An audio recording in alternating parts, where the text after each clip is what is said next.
Where do you live, Tom? South Bay, Connecticut. That's where I live. I know. We used to have a house there, though I don't get up there as often as I'd like. You have any children? Oh, yes, 3. 2 girls and a boy. Oh, that's wonderful. How old are they? 10, 7, and 6. I had a boy, too, you know. I know. Bobby. He was killed in the war. Yes, I've heard. One thing about him, though, he left me with nothing but good memories. Wonderful memories. For example, he could have got a commission. I could have arranged it. But he enlisted. You know why? He just decided that that was the right thing to do. That may not seem very important to some people, but it pleases me just to think about it. It's a very unusual decision. That's what I mean. He's a very unusual boy. Oh, he'd cut a little corner now and then on little things. Who doesn't? But when it came to the big ones, there was only one way to play it for him. Straight. Spend a lot of time with your kids? Oh, yes. We're on pretty good terms with each other. Spend a lot of time with them. Whenever we can take them away from that television. Kick that television in if it takes up too much of their time. Kick it in and stomp on it. Don't let anything keep you away from your family.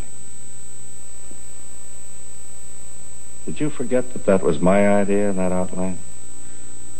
No, I didn't forget. Odd sort of way to be celebrating your daughter's marriage, isn't it? Suppose I'll be going through the same thing someday. You know where I made my mistake? Yep. Somebody's got to do it. Somebody's got to dedicate himself to it. Big, successful businesses just aren't built by men like you.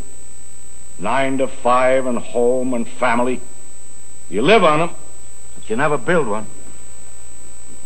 Big, successful businesses are built by men like me, who give everything they've got to it, who live it, body and soul, who lift it up regardless of anybody or anything else. And without men like me, there wouldn't be any big, successful businesses. My mistake was in being one of those men.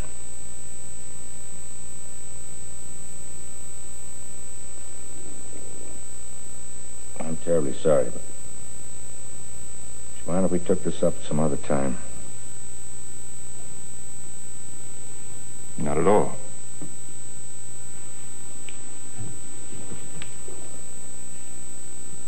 Aren't you feeling well? I'm all right. It's been another long day. I've got some other engagements this evening. I think I'd better lie down and get a little rest first.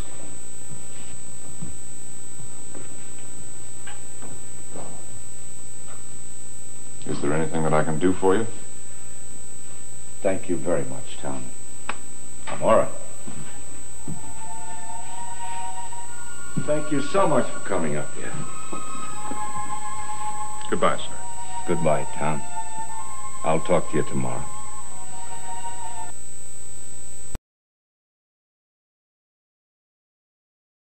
So lonely and sad.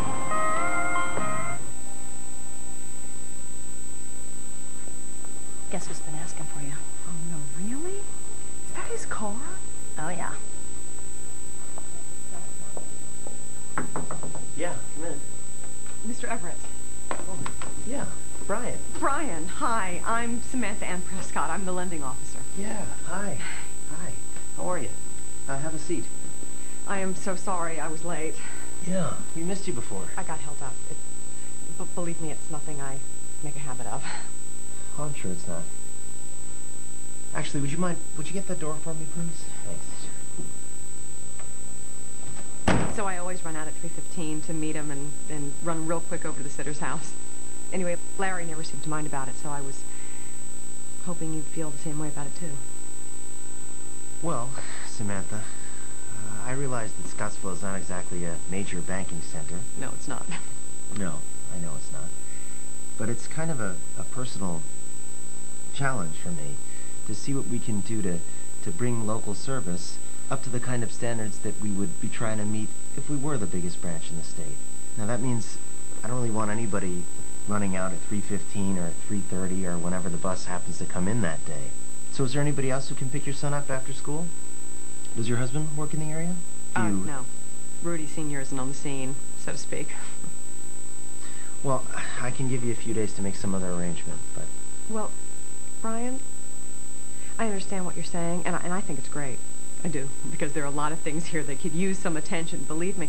But I've been meeting this bus every day for 3 years now, and it really does. It just takes 15 minutes, and if I take the time out of my lunch hour... Well, I prefer if you made some other arrangement. Okay? I'll do my best.